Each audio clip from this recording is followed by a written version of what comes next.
Hello and welcome to the video. I'm Jimmy the Mower and today we're in the workshop assembling this Cobra Scarifier and Aerator.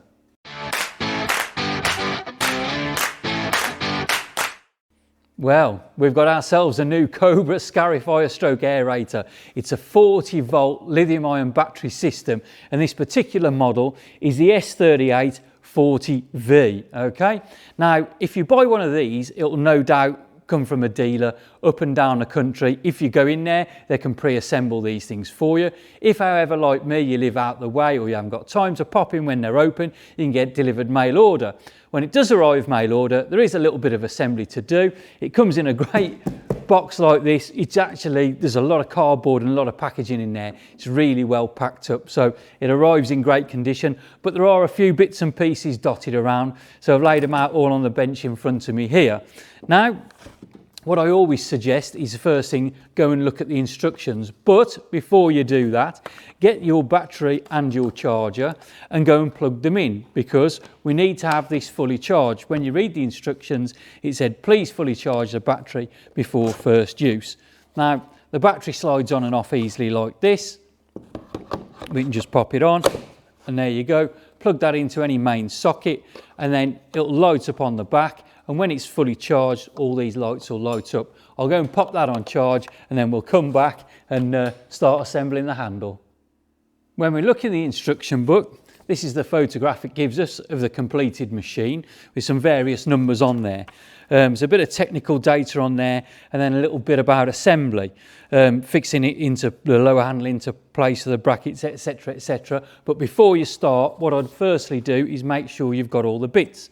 So we have two of these, like so, another two of those, like so, another two without the long bolts through, a couple of washers there, and a couple of springs, and also a cable clip. Now, the handle's in three different parts. As you can see, the business end is already on there. That has to sit way up here, so we need to build a framework up to put that on.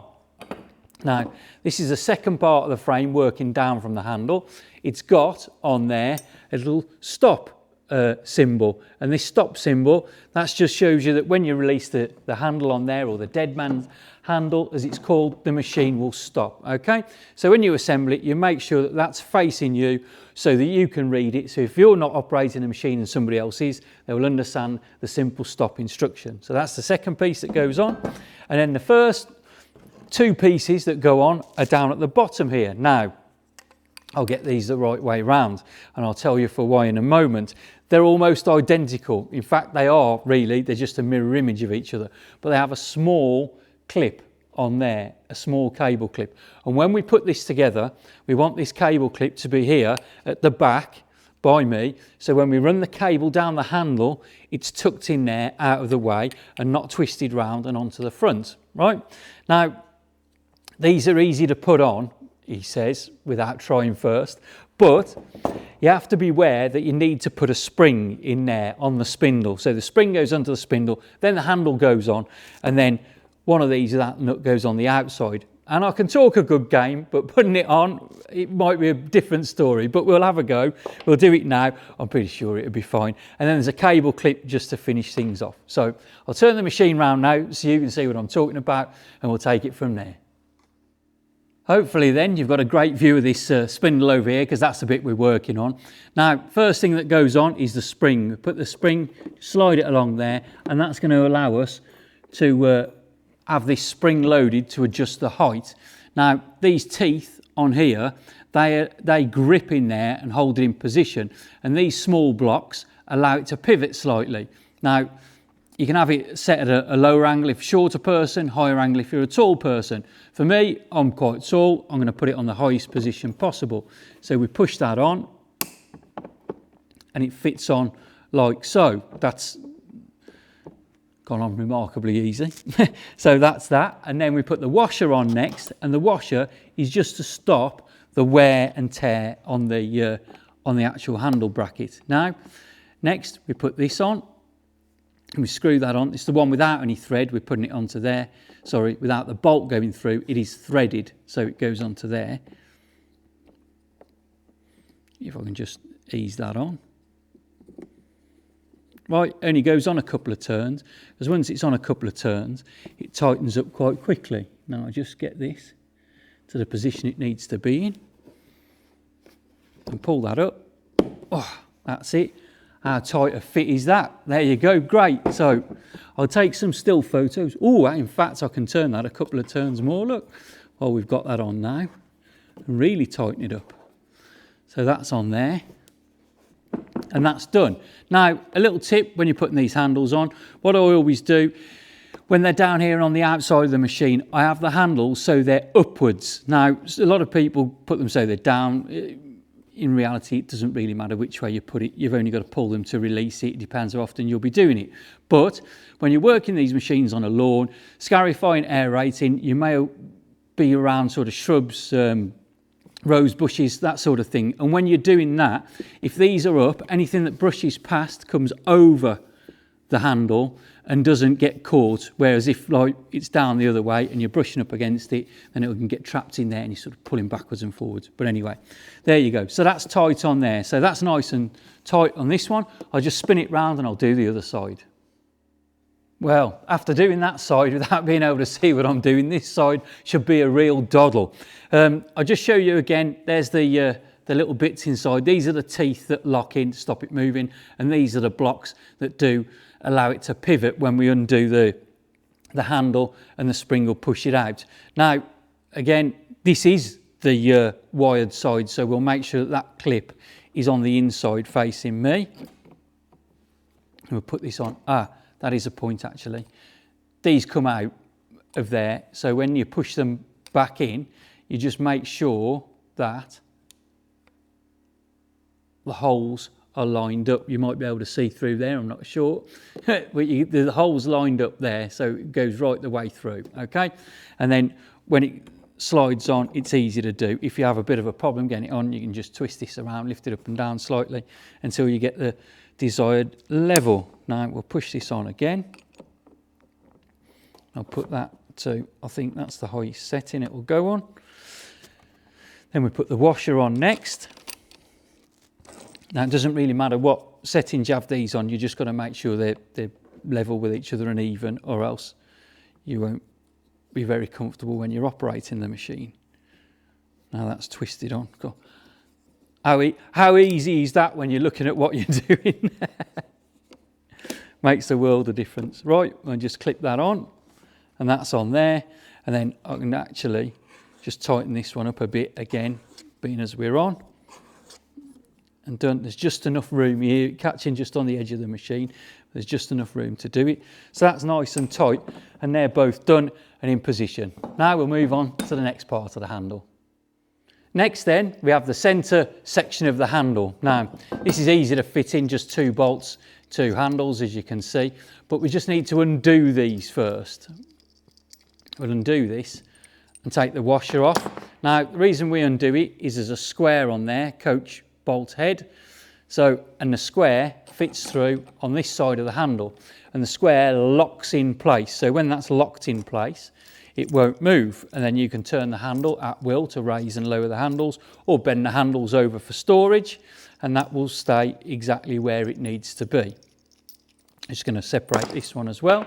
So this one will come through, and that sits on my side, that's over there, and they're easier, simple enough to do. Now, we'll thread that one on over there, and then there might be a little bit of stretching and pulling about to get the other one in, but that's done. Don't worry about it dangling down because we're not tightening it up yet. Next, we put our washer on. It came off, so put the washer on, and then we put the handle on. So just spin that round a couple of turns, and that's on. It's not going to fall off, that's on. Right, I'll do the same again on this side. Should be easier seeing what I'm doing.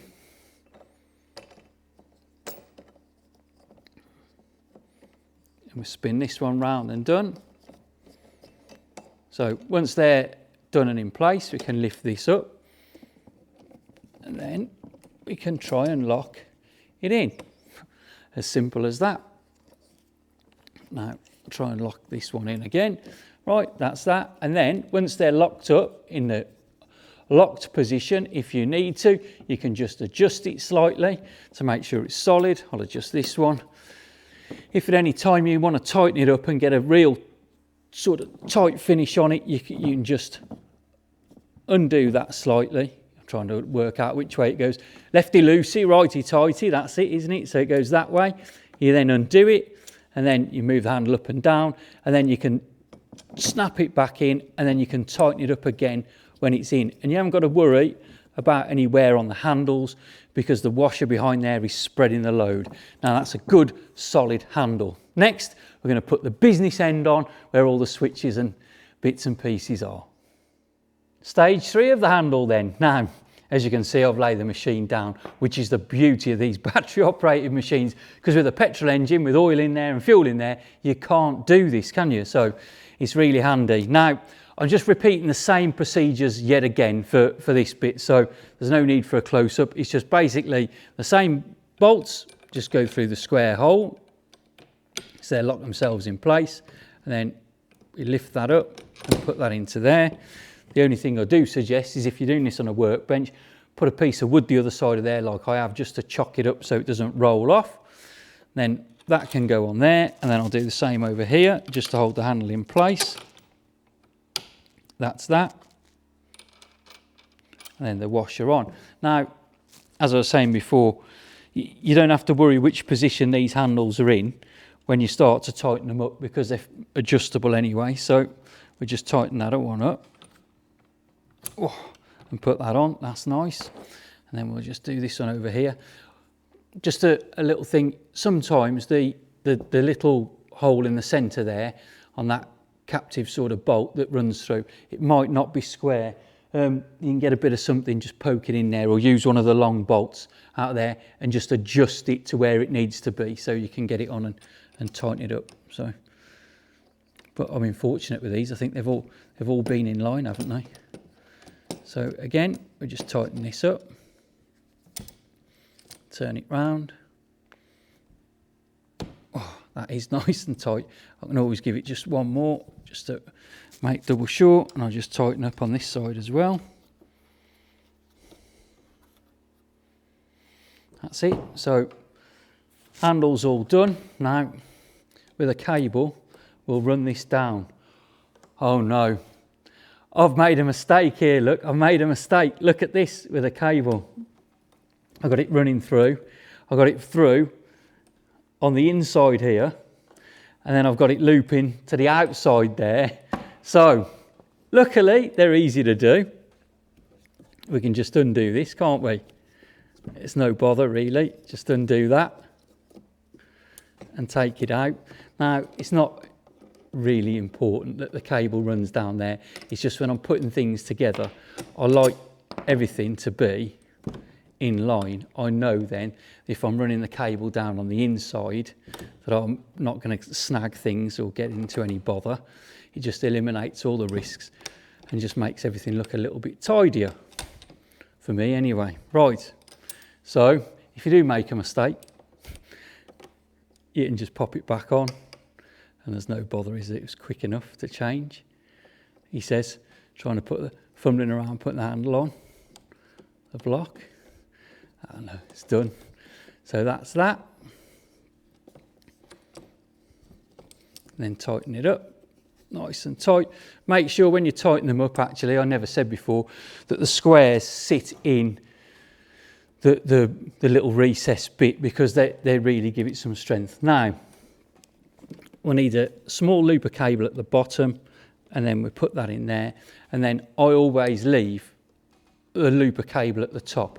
This here is reinforced, so you shouldn't have any bother with it pulling around or being moved. But if we can keep it tight to the leg, that's always great. And we put the loop at the top.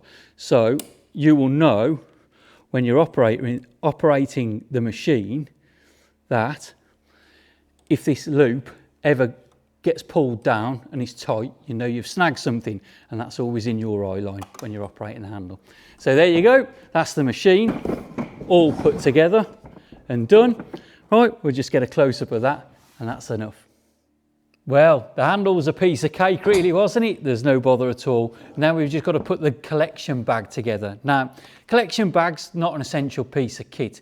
If you're slitting in there, putting a bit of air into your lawn, you can leave the slitter tines in. You don't need the bag on for that. You're just slitting, you're not collecting anything. However, if you are scarifying, it would be better to just pick the stuff up off the lawn as you're going along. Save somebody going behind you, raking it up and putting it in a bag. So we'll put this together. Now, you've got two pieces of metal work really. The top piece has got the handle on there, and the handle fits outside of this bag. Grass bag, grass box, whatever you call it, in the country that you're in. So we'll just slide that in like so, and then we've got these little like sort of clips.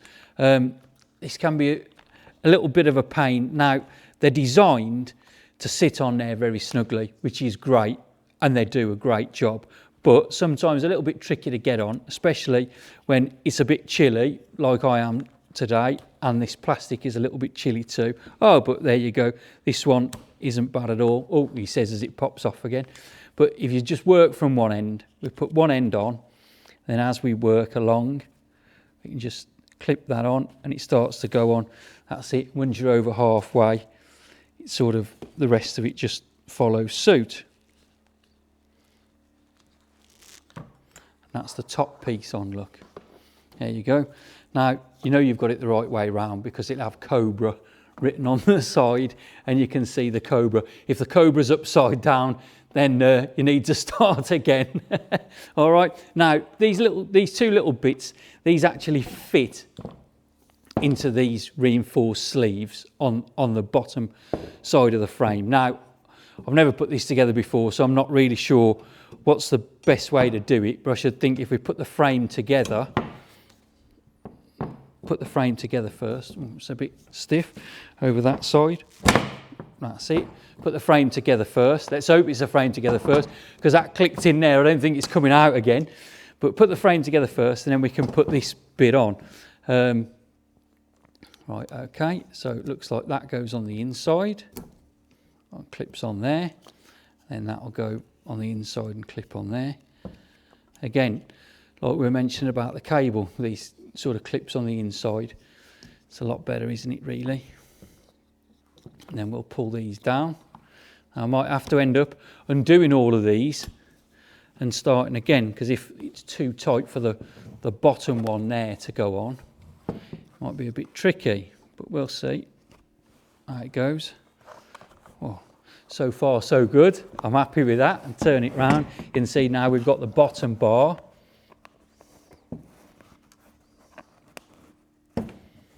Then we'll try and clip this one in. Oh, he says, I'll tell you what, I'll clip down these sides first, then I'll know we've only got the bottom one to do. And wait, put this on the top.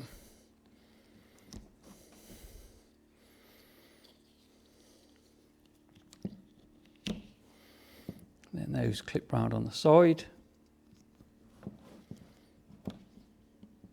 And that one clips on there. Looking good. I'm presuming that when we put the bottom one on, that's going to give us all the tension. Look, so we can see the Cobra. Now, if I turn it over. Oh, we've also got a tough bottom on there. So it will drag along the floor sometimes, I presume, like everybody. When you're filling these up, well, especially me, you tend to get a bit carried away and you don't want to stop and empty it, and you put more in there than it should be, and that will drag on the floor. Or if you're working on longer grass, it will drag on there, or moving it between sites. That's just to protect your net and give it a nice sort of finish to the bottom there. Now we'll just put this on here. Oh, that's a nice tight fit. Just try and work it on. Coming from one side, working our way over to the other side. That's it. Well, see, as soon as you got over halfway, easy as that. And there you go. Wow, that's nice and sturdy and light as well, and a nice carry handle on the back. Just turn this round and see if you can flip it in. Lift this up, presuming. Right, they just fit in there, and that's that. Right, let's get it down on the floor and have a good look at it. Well, that didn't take long at all, did it? And it was a joy to do, really. I liked it, especially when something goes together and it's nice and solid. You know, you move it on the wheels, but the handle doesn't really flex or anything. It's nice and tight together. So it's all done. Grass catcher on as well, which was nice. So that's all ready. Battery's all charged up. You can see all the lights are on there. All you do is lift that up and drop that in. But I won't do that because we're in the workshop and we've got the slit-in cartridge in at the moment, which will drag on the floor if we accidentally start it. But there you go, it's all done. Now I'll get this out on the lawn. We'll make another little video about this and how to use it and what the various control bits and pieces do as well. So I hope that's helped you out and you've managed to get yours together in good time, and I'll see you out on the lawn. Thank you very much for watching. Anything nice to say, pop it in the comment section below. All the other videos linking to this machine will be in the description as well.